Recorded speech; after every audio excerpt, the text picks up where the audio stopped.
ఈ 10 రథాలకు రాజు జీవుడు, దశరథ మహారాజు. అంటే కళ్ళు, ముక్కు, చెవులు, నాలుక, చర్మం, ఈ 5. వాక్కు, పాణి చేతులు, పాదం అంటే కాళ్ళు, గుదము, గుష్యము అంటే మలము వచ్చేది, మూత్రం వచ్చేది. ఈ 5 కర్మేంద్రియాలు, 5 జ్ఞానేంద్రియాలు. ఈ 10 కదా నీకు రథాలు. పొద్దున నుంచి 10 పని చేస్తాయి, చేయవా?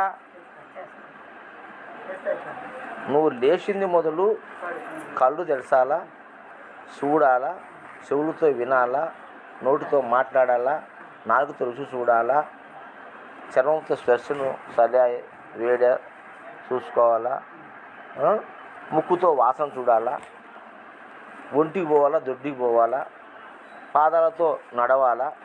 ఈ 10 కదా నీకు రథాలు.